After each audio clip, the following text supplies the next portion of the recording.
Whenever NFL players get drafted now, they are often 20 or 21-year-old prospects and lack a lot of big stage or big game experience.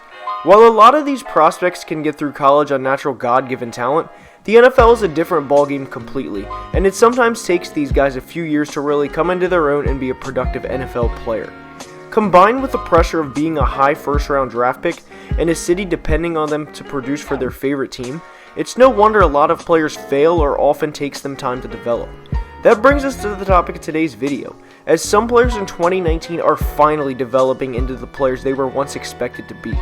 Before we get started though, make sure to like the video and subscribe to the channel, as all support is very much appreciated.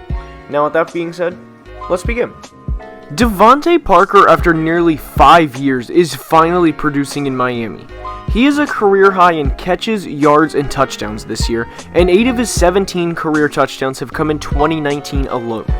Devante, in his 5 years in South Beach, hasn't had the best quarterback situation, as he had Ryan Tannehill in his first 2 years. Ryan wasn't the player then as he is now in Tennessee, and in Parker's third year, Tannehill tore his ACL before the season started, and Parker had a 34-year-old Jay Cutler come out of retirement. For his fourth year, he had a combination of Tannehill and Brock Osweiler, and unless a receiver is a generational talent or just that good of a player, it's going to be hard to succeed with those guys throwing them the football. Devante still hasn't had a relatively good quarterback in 2019, as it's been a combo of Ryan Fitzpatrick and Josh Rosen, but he's made the most of it and earned himself a second contract as he received a $40 million extension recently. Devante is finally living up to the hype, and I couldn't be happier for him.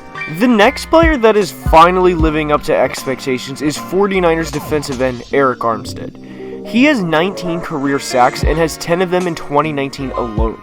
He, along with a lot of his teammates, have stepped up this year, and he's a big part as to why the 49ers are 12-3 and looking at a potentially deep playoff run.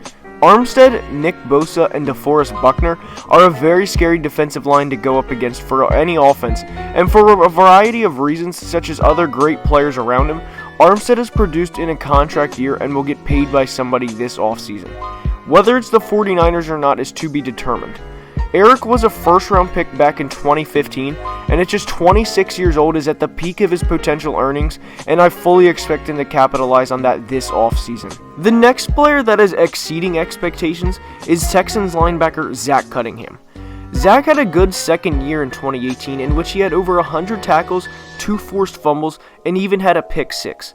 However, in 2019, he has upped his game even further, as he is currently top 5 in the NFL in tackles with over 130 and has 2 sacks as a linebacker. He also has 2 fumble recoveries and 7 tackles for a loss.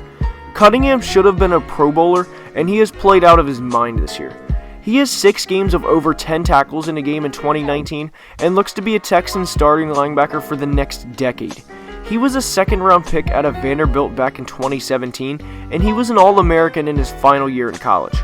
He is exceeding expectations people had, and with 1 year left on his current contract, he will be looking to get paid next offseason. The final player who is finally hitting, and in this case exceeding expectations, is Vikings running back Dalvin Cook. Dalvin had an injury-plagued first 2 years of his career, as in 2017 he tore his ACL, and in 2018 he had a lingering hamstring injury that he could just not shake, and he couldn't show how good of a player he was. However, in 2019, aside from a few recent injuries, he has balled out and completely changed the narrative on his career. Dalvin has over 1,100 rushing yards and 13 rushing touchdowns at the time of this video release, and a career-high 53 receptions. Dalvin has been a direct beneficiary of Gary Kubiak and Kevin Stefanski's offense, and with a mostly healthy year in 2019, he has exceeded expectations anyone had on him. As a Vikings fan, I can't wait for what he does in 2020, because with another year of continuity in the offense and another year with Kirk, he should have the same numbers or even better as he progresses in his career. Anyway, that's all I have for today's video. I hope you enjoyed, and if you did, please like the video and subscribe to the channel. Again, thank you for watching, and have a great day. Skol Vikes, let's beat the Packers on Monday night.